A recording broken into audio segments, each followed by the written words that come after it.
இறையேசுவில் பிரியமான சகோதர சகோதரிகளே, நமது ஆண்டவர் இயேசு கிறிஸ்துவனுடைய திருப்பெயரால் உங்களுக்கும் உங்கள் குடும்பத்தில் இருக்கிற அனைவருக்கும் அன்பும் சமாதானமும் மகிழ்ச்சியும் உண்டாவதாக.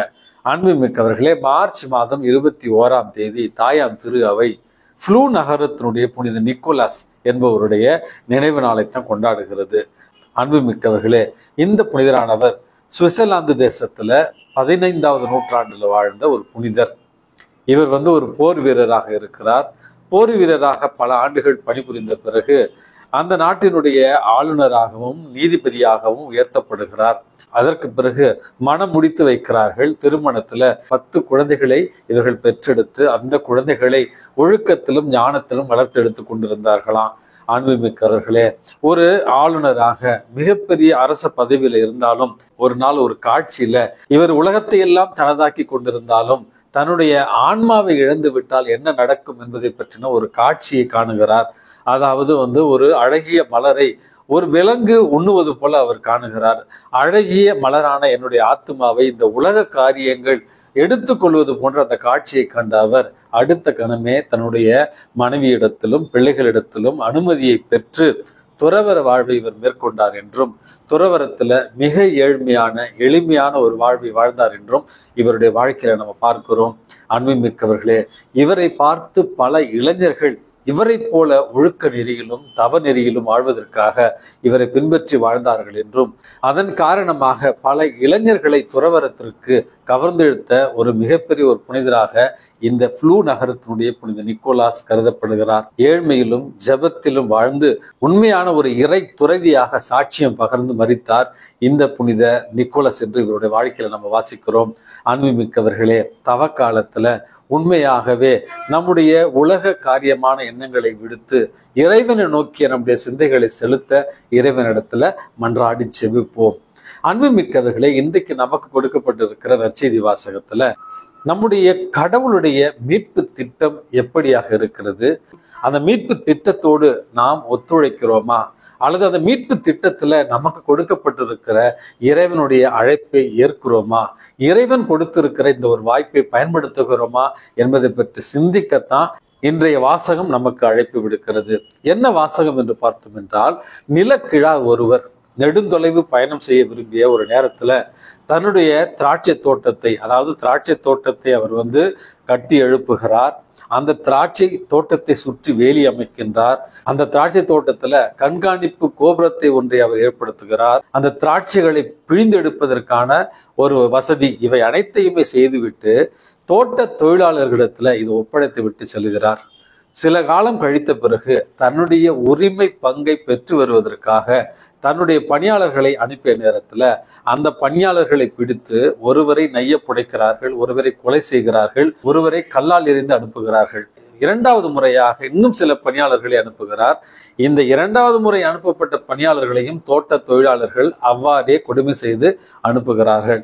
கடைசியில இந்த நிலக்கிழார் தன்னுடைய உரிமை பேரான தன்னுடைய ஒரே மகனை அனுப்பி வைத்தால் தனக்கு கொடுக்கிற மரியாதை இந்த மகனுக்கு கொடுப்பார்கள் என்று தன்னுடைய மகனை அனுப்பி வைத்த நேரத்துல இந்த தோட்ட தொழிலாளர்கள் இவன் தான் உரிமை சொத்து, இவனை அழித்து விட்டால் இந்த சொத்து நமக்கு சேரும் என்று அந்த ஒரே மகனை அவர்கள் அடித்து கொள்ளுகிறார்கள் என்கிற ஒரு உருவமை குறிப்பிட்டு கடைசியில இந்த தோட்ட தொழிலாளர்களுக்கு அந்த நிலக்கிழார் என்ன செய்வார் அப்படி என்கிற ஒரு கேள்விக்குத்தான் இன்னும் மிகுதியான பணியாளர்களை அனுப்பி தோட்ட தொழிலாளர்களை அழித்து விடுவார், அவர்களை தண்டித்து விடுவார் அப்படி என்கிற ஒரு செய்தி தான் நற்செய்தி வாசகமாக நமக்கு கொடுக்கப்பட்டிருக்கிறது.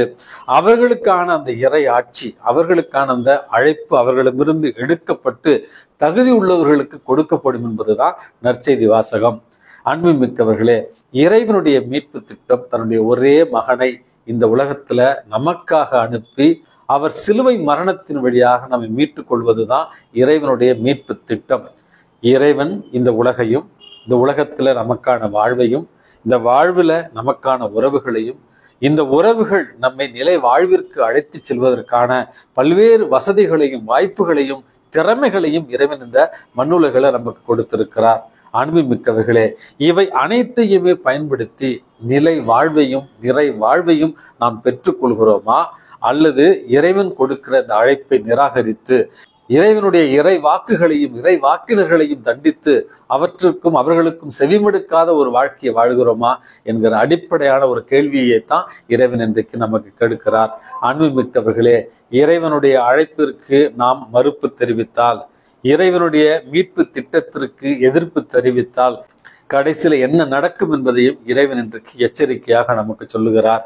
2 நாட்களுக்கு முன்பாக அமெரிக்காவில் இந்த ஸ்பேஸ் எக்ஸ் அப்படின்னு சொல்லப்படுகிற விண்கலத்திலிருந்து 9 மாதமாக விண்வெளியில ஆராய்ச்சி செய்து கொண்டிருந்த 4 விண்வெளி வீரர்களை காப்பாற்றி நேற்று பத்திரமாக தரையிறங்கி இருக்கிறார்கள். நேற்று அமெரிக்காவில் அதுல இந்தியாவுடைய வம்சாவளியை சார்ந்த சுனிதா வில்லியம்ஸ் என்பவரை பற்றி தான் எல்லோருமே நம்ம பேசி கொண்டிருக்கிறோம். அந்த விண்வெளி காலத்துல அமெரிக்க நாட்டை சேர்ந்த மிகவும் அனுபவம் மிக்க ஒரு கிறிஸ்தவரும் இருந்தார். அந்த விண்வெளி வீரருடைய பெயர் தான் புச் யூஜின் வில்மர் அப்படி என்கிறவர். என்ன ஃபாதர், அவரை பத்தி என்ன விசேஷம் அப்படின்னு நீங்க கேட்கலாம். இந்த 9 மாதம் இவ்வளவு பெரிய சிக்கலான ஒரு ஆபத்தான பயணத்திலிருந்து அவர்கள் காப்பாற்றப்பட்டு இருக்கிறார்கள். காப்பாற்றப்பட்ட அந்த 4 பேரிடத்துல ஒரு இன்டர்வியூ மாதிரி எடுக்கிறாங்க. அந்த இன்டர்வியூல இந்த வில்மர் கிட்ட ஒரு கேள்வி கேட்கிறாங்க. 9 மாதங்கள் இப்படி கடுமையான ஒரு துன்பமான ஒரு நேரத்துல நீங்க விண்வெளியில் இருந்தீங்க, உங்களை காப்பாற்ற முடியாது என்று நாசா விண்வெளி மையமே கைவிட்ட ஒரு நேரத்துல இப்பொழுது நீங்கள் காப்பாற்றப்பட்டிருக்கிறீர்கள், இதை பத்தி நீங்க என்ன நினைக்கிறீங்க அப்படிங்கிற கேள்விக்கு அன்புமிக்கவர்களே அவர் சொன்ன பதில் இது கட்டு கதை அல்ல. நான் இது வெரிஃபை பண்ணிட்டு தான் உங்ககிட்ட நான் பேசுறேன். இது உண்மையா நடந்துச்சான்னு. கேட்டது உண்மை, அவர் சொன்ன பதில் உண்மை.